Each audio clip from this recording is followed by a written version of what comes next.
Coach, thank you for joining us. This is your second consecutive trip to the NCAA Regional, I believe. Discuss a little bit about the season and how that got you to this point.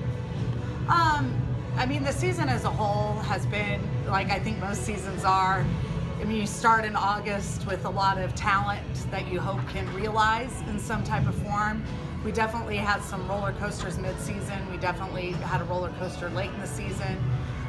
Conference championship was a pleasure, and you know, getting the honor to represent your university at the NCAA is how I think all teams hope to finish the season. So I think our seniors left a great legacy with this program, 2 years in a row getting to the NCAAs, and hopefully our freshmen have enjoyed the experience enough that they want to come back. Well, you're talking about being conference champions, or the tournament champions, I believe. How does that get you up for coming into the regionals like that, where you have your regular season and then you go in the tournament, conference tournament, and you come out champions of that? Kind of hot towards the end of the season. How's that playing coming in? That actually might work as a detriment.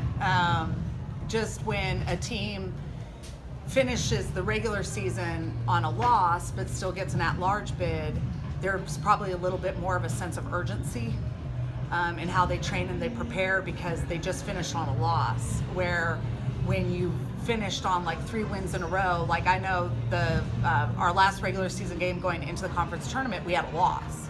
So going into the conference tournament, we had definitely a sense of urgency in how we prepared and how we played that I don't think we necessarily had here, where a team that maybe finishes on a loss and gets an at-large bid might have a little bit more sense of urgency in their training and their preparation. Great. One more question here.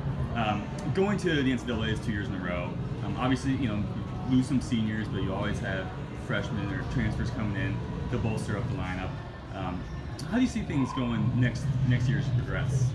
Well, I mean, obviously we had 3 freshmen play big roles for us this season. Yeah, I always joke about this because a player will come in that someone hasn't seen, like Jordan Przeniak is one of them. When we had an injury, she kind of came in and filled that role, and people were like, "Who is that?" And I'm like, "You just don't see her in the gym every day. I see her every day. I know she's that good." And so we have a lot of players that maybe haven't been on stat sheets or haven't been highlighted in matches that I think have bright futures with our program. So we're preparing to fill those shoes, but you know, I think as a coach, you want to build a program. Someone that looks to the postseason as something they strive for every single season. And I hope that that's the legacy that our seniors have left.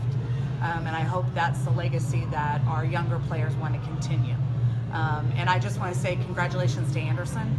I thought they played a phenomenal match. They've been a phenomenal team all year, and I hope that they make a nice long run in the NCAA tournament this year.